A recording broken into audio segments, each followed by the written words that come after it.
Alhamdulillah. Alhamdulillah wa syukurillah wa ala ni'matillah wa la hawla wa la quwwata illa billah. Allahumma shalli wa sallim wa barik wa karim wa ajib. Sayyidina habibina wa syafi'ina wa maulana Muhammadin sallallahu alaihi wasallam. Wa ala alihi wa sahbihi wa sayyidati wa alibatil kiram ala abad. Ya sama-sama kita hormati dan kita muliakan guru kita bersama sekaligus sebagai kesempatan malam hari ini Muhtaram Ustaz Ibrahim beserta keluarga, kita doakan semoga beliau dan keluarganya diberikan kesehatan oleh Allah Subhanahu wa taala, diberikan istiqomah dan kita semua menuju ridha Allah Subhanahu wa taala. Juga teristimewa malam hari ini hadir bersama dengan kita guru kita Pak Ustaz Haji Ismundoro, Bapak Ketua RT 04, Bapak Ketua DKM Masjid Jami Betul Jadah, kemudian Bapak Enda, Pak Haji Mujid, sang ketua goes to puncak, ya. Jadi refresh and reaching. Jadi santai sambil misi, mantul diisi. Nah. Dan juga terus orang tua kita, Bapak Haji Mahmud Yunus, yang kelihatan lelah betul beliau. Yang tadi dari Tegal Haji ya, Tegal, Cirebon, Depok, waduh. Dasar perjalanan itu. Jadi kalau malam ini pahala paling banyak ya Pak Haji Yunus. Karena itu menangkahnya beliau. Dari Tegal ke Depok ngaji. Ya Allah, itu berapa tuh putar rodanya tuh. Jadi besok-besok kalau ngaji pergi dulu dah. Kalau patuh itu. Tapi kembali, jadi sebagai motivasi doang tuh, jadi dalil, muter-muter dulu kagak gitu. Dan juga seluruh jamaah Allah yang mohon maaf namanya tidak saya susul saya kira satu persatu. Namun tanpa mengucapkan hormat dan tadi saya kepada jamaah semuanya. Bersyukur kepada Allah Subhanahu wa taala dengan selalu mengucapkan kalimat alhamdulillah rabbil alamin. Yang kalimat ini kita ucapkan melalui lisan kita. Kalimat ini kita tanamkan dalam relung hati kita, dan juga kalimat alhamdulillah yang mulia ini kita aplikasikan dalam kehidupan kita sehari-hari. Semoga dengan kalimat yang mulia ini, kalimat alhamdulillah ini akan menghantarkan kita, menghantarkan keluarga kita, menghantarkan kepada ayah bunda kita menuju surganya Allah Subhanahu wa taala. Kalaulah kalimat alhamdulillah sudah tertanam di hati, nggak ada kita ngeluh nggak punya duit itu, nggak ada tuh. Berarti kalau masih ngeluh, ya belum ada alhamdulillahnya. Baru sebatas lisan doang alhamdulillahnya. Di kalimat kalau itu dahsyat, ada kalimat pujian kepada Allah Subhanahu wa taala. Jadi orang yang dia tertanam kalimat alhamdulillah, dikasih sakit dia masih alhamdulillah. Apalagi dikasih sehat, dikasih banyak duit, alhamdulillah. Nggak punya duit, alhamdulillah. Kenapa? Sudah tertanam di hati. Kenapa kalimat alhamdulillah sangat penting? Ini sampai nyenggol dikit, yang kemarin rame dikit. Sempat kemarin rame, pinjam meminjam. Kenapa itu bisa terjadi? Kalimat alhamdulillah ya belum. Bersyukurnya belum. Karena apa? Rezeki yang Allah berikan itu pasti cukup buat kita hidup. Cukup banget buat kita hidup. Berapa sih kita makan? Kita bisa nakar loh.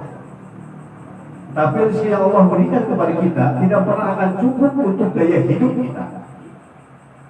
Beda antara kita hidup dan gaya hidup beda. Kita sekeluarga kalau anak 5 itu paling banyak 2 liter. Agak sampai kadang 1,5. Ya lauk mas ketemunya baik. Kadang-kadang bisa telur salah satu. Bahkan saya ngalamin kalau makan itu pakai mie 1 buat 3. Saya istri sama anak di santaran pertama. Nah kembali kalimat alhamdulillah ini yang penting adalah aplikasinya, bukan ucapannya saja. Lakukan dalam kehidupan kita. Kemudian sahabat Rasulullah Muhammad SAW dengan para keluarganya, para sahabatnya dengan selalu mengucapkan kalimat Allahumma sholli ala sayyidina Muhammad wa ala ali sayyidina Muhammad. Kita berharap dari kalimat yang mulia ini, kalimat salawat ini yang selalu kita ucapkan, baik itu di saat sholat atau sedang berzikir. Kalimat salawat yang mulia Kalimat salawat yang mampu meredam murkanya Allah Subhanahu wa taala. Kalimat yang mulia ini. Semoga di yaumil akhir nanti kita akan bersyafaat dan mampu berdiri di bawah panji-panji Rasulullah Muhammad SAW. Kalau ingin ngaku diakui umatnya sama Rasulullah, kita semua pengen. Coba orang Islam tanya, pengen jadi umatnya Nabi Muhammad, pengen semua. Bahkan ada yang kata, saya umat Nabi Muhammad, saya umat Nabi Muhammad. Iya, kita bisa ngaku-ngaku. Tapi kembali, apakah Rasulullah ngakuin kita sebagai umatnya? Itu yang terpenting. Ngakuin enggak? Kalau aku umatnya Rasulullah, maka jalankan sunnah-sunnahnya dengan baik. Jalankan apa yang dilakukan Rasulullah itu dengan baik. Mungkin kalau semuanya nggak bakal mampu kita, ya minimal 1% mah ada dah gitu. Rasulullah gemar bersedekah. Rasulullah cinta kepada yatim, maka satu yatim. Rasulullah cinta kepada orang-orang pekerja keras. Bahkan dalam sebuah riwayat diriwayatkan, di saat Rasulullah lewat, ada yang belahin batu yang tangannya kasar. Itu orang belahin batu tiap hari, tangannya buat kapalnya udah super gede kapalannya. Apa yang dilakukan Rasulullah? Tangannya diambil dan dicium. Dahsyat. Rasulullah nyium tangan seorang pekerja keras. Artinya apa? Rasulullah ngajarin buat kita sebagai seorang muslim yang baik. Apalagi kita semua, mohon maaf, kita sudah berumah tangga. Kita adalah pemimpin rumah tangga yang wajib mencari nafkah dengan baik. Apapun pekerjaannya, lakukan dengan ikhlas karena Allah Subhanahu wa taala. Karena setiap langkah kita mencari nafkah buat anak istri kita, itu adalah jihad yang sesungguhnya. Di yaumil akhir nanti kita semua diminta pertanggungjawaban sebagai seorang ayah. Apalagi kita punya istri, punya anak. Yang pertama ditanya bagaimana makannya dari mana buat anak istri kita. Apa yang kau berikan untuk nafkah daripada anak dan istri? Dari mana? Halal kah? Haram kah? Kemudian yang tak kalah pentingnya dan sangat penting sekali ada sholatnya istri dan anak kita. Itu menjadi tanggung jawab kita di yaumil akhir. Kadang-kadang ada sebagian orang-orang tua yang kalau anaknya tidur banguninnya ogah, kasihan kalau pagi subuh. Nggak dibangunin, kasihan baru pulang. Ya Allah ya Rabb. Mendingan kasihan di dunia, apalagi di akhirat nanti. Gara-gara nggak sholat, gara-gara kita nggak bangunin.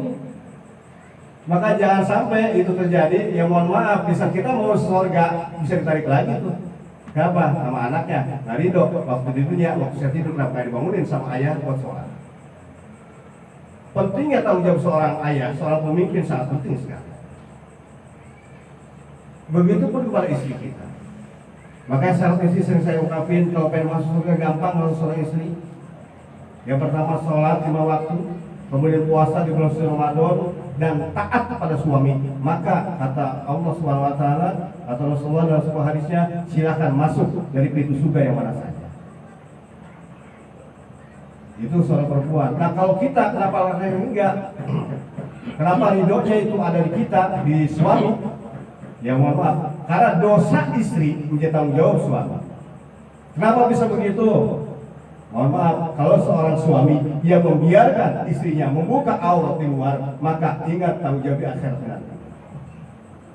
Wajib tegur istrinya.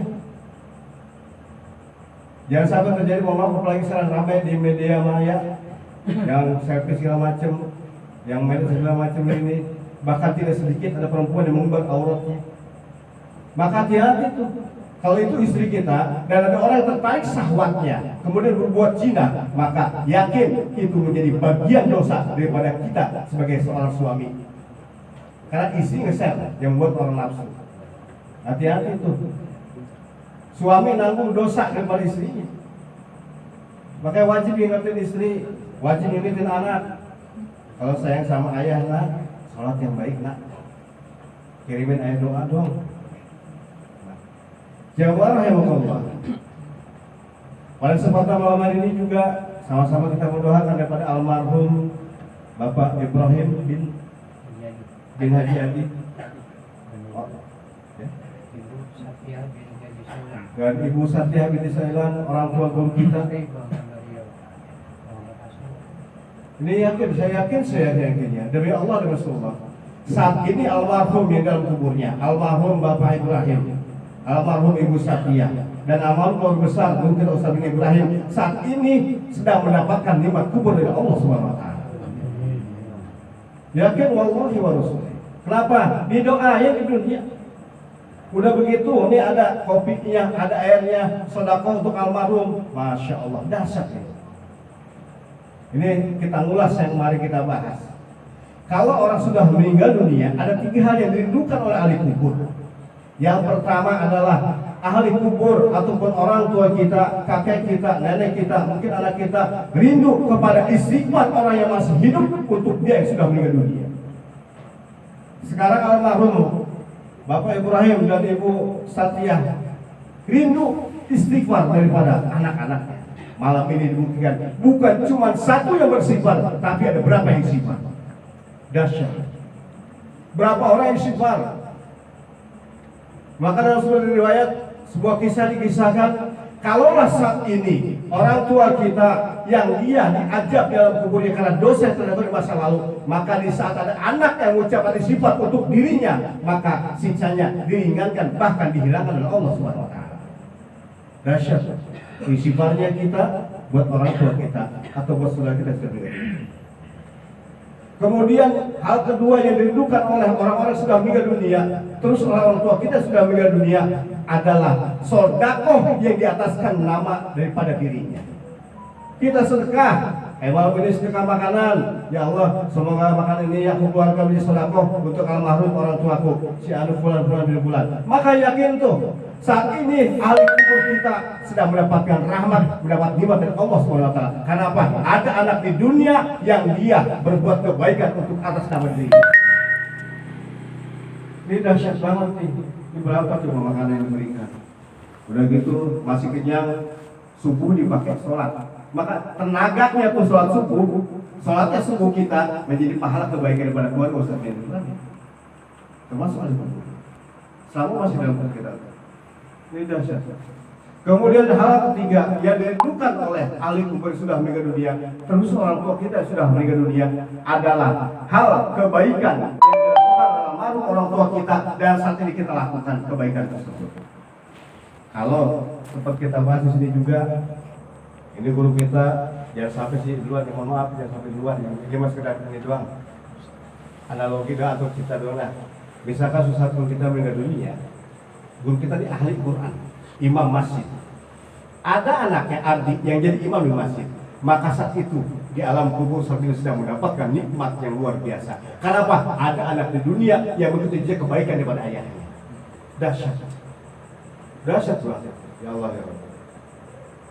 Nah kembali jamaah rahimahullah. 3 hal ini kalau kita lakukan, maka yakin kalau kita ingin bakti sama orang tua, inilah tempatnya.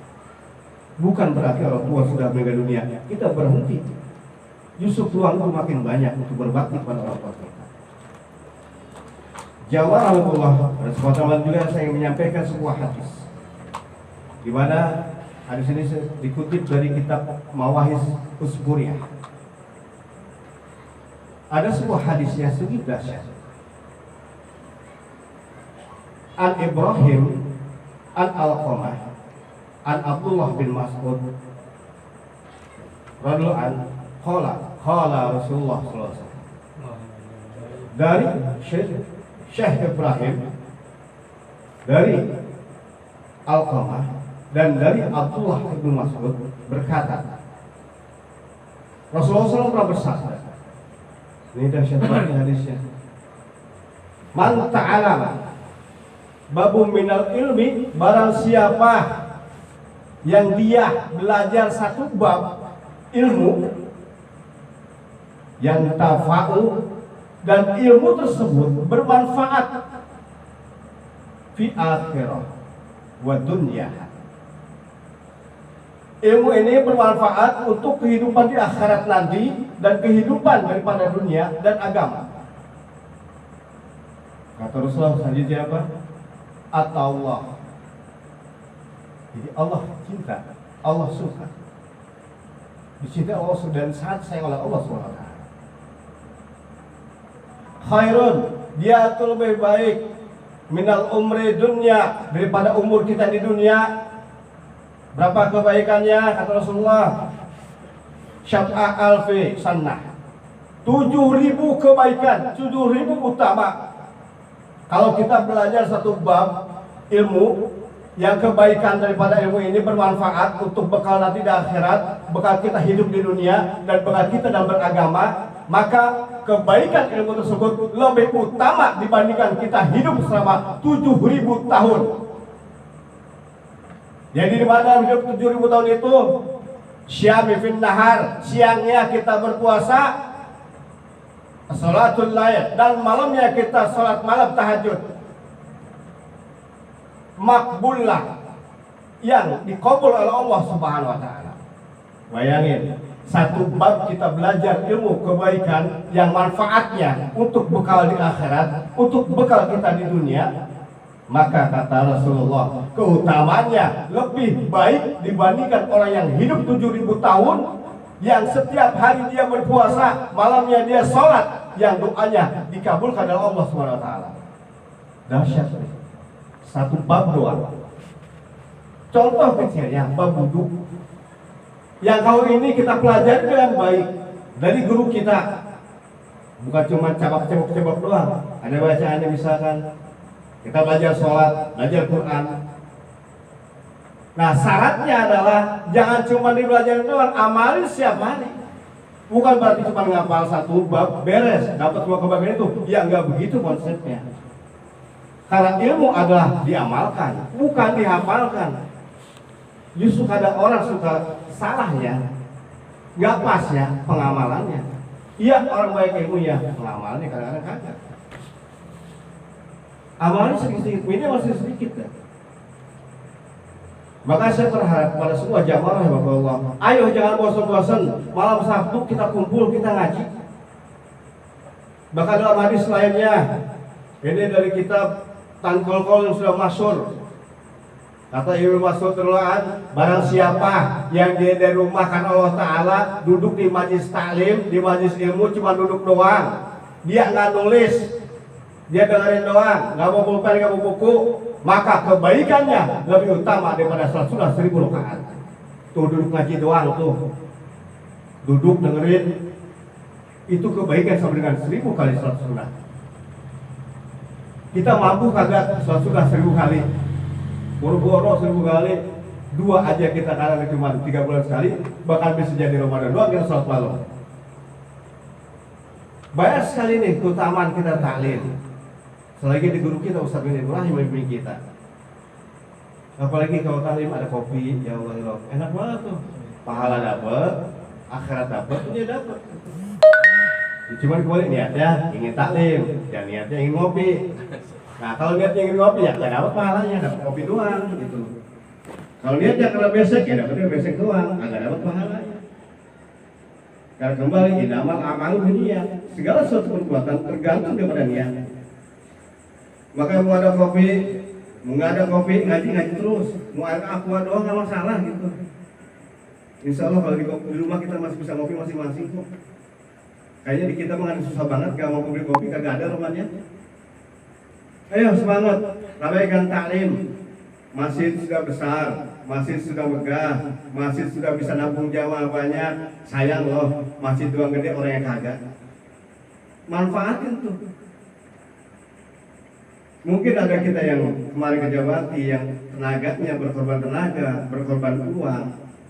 Jadikan itu sebagai investasi. Cara bagaimana? Kita isi masjidnya dengan kebaikan-kebaikan. Kita isi masjid tersebut dengan taklim. Masjid bukan tempat sholat doang, tempat taklim, tempat bermusyawarah. Ayo manfaatkan tempat kita yang sudah ada. Selagi ada guru kita Ustaz bin Ibrahim, cuman beliau doang isi rumah. Saya kabur-kaburan dulu, sering kagak ada aja kalau saya pasti. Kalau guru kita Ustaz bin Ibrahim, ya Allah dahsyat. Dan billahi ta'ala, mohon maaf Pak, saya belum pernah ke negara Ustaz bin dibayar, kagak ada, wallahi kagak ada. Dan pasti karena guru kita ingat karena Allah Ta'ala, maka Allah perlu itu hidup. Allah cukupin hidupnya. Allah kasih keluarga sakinah, tenang keluarganya. Ya walaupun dari penting wajar rumah tangga. Karena rumah tangga yang baik, biasanya itu ada masalah. Kenapa? Pohonan aja yang kalau dia tumbuhnya disiram pakai aqua itu gak bakal tumbuh bagus. Coba pohonan disiram sama air kotoran, campurin teh ayam, campurin teh kambing, tumbuhnya bagus. Begitupun rumah tangga. Ada pasti intrik masalah pasti ada. Itulah pupuknya rumah tangga. Bila ada masalah maka kecilkan.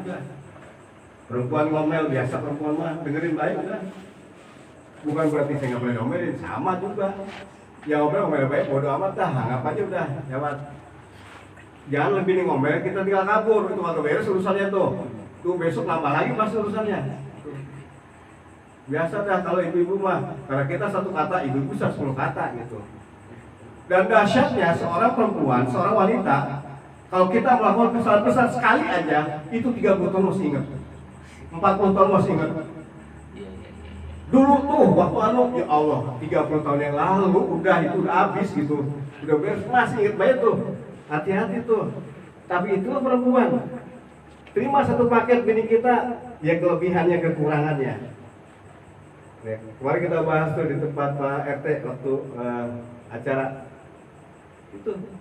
Udah saling memahami aja. Insya Allah disakinah tuh. Nah kembali jamaah Allah, kembali saya mengajak, ayo kita ramaikan taklim kita di masjid di bawah jalan. Kalau mau narik silakan, tinggal bilang sama Pak DKM. Pak Namin, mohon izin satu besok di rumah saya. Alhamdulillah nggak masalah. Kalau rumah yang berkah, itu yang dihadiri oleh pengajian. Jadi kayak kumpul gini, malaikat rahmat masuk datang semua, memberikan kebahagiaan buat kita semua. Terus buat tuan rumah. Bayar rumah kalau pengen berkah, isi soal pengajian, isi dengan baca Quran. Jangan sampai berbagai kumpulan, nggak pernah ada baca Quran. Ini sambil ngingetin Pak Rijal juga, sambutan dulu ya. Goyang dikit bos, gitu. Lalu baru belum sambutan, gimana ceritanya sih gitu ya? Kena lagi katanya. Sabtu besok kali sana. Iya, mudah-mudahan itu nyambung nih. Sabtu besok mah, bisa kita. Malam Sabtu bisa masih. Malam Sabtu bisa gitu. Dalam musyawarah.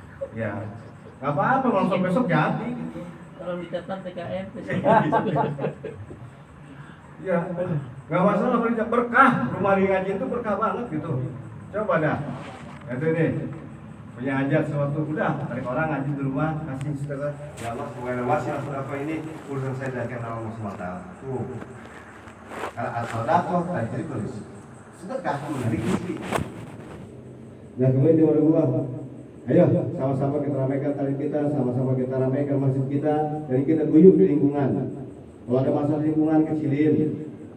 Kalau bisa ada apa-apa harus sama PRT sedikit jangan rame-rame datang ke rumahnya PRT pelan-pelan obrolin, cari solusi, cari yang terbaik. Semoga kita semua dapat tetap rukun di lingkungan kita dan pergaulan kita tetap bertahan, dan juga dengan wasilah kita kumpul di tempat mulia ini, kumpul di majlis taklim, ini menjadi wasilah kita di yaumil akhir nanti dan dikumpulkan oleh surga Allah Subhanahu wa taala. Mungkin itu saja yang dapat saya sampaikan, lebih dari kurang maaf. Billahi taufiq wal hidayah. Wassalamualaikum warahmatullahi wabarakatuh. Waalaikumsalam warahmatullahi wabarakatuh.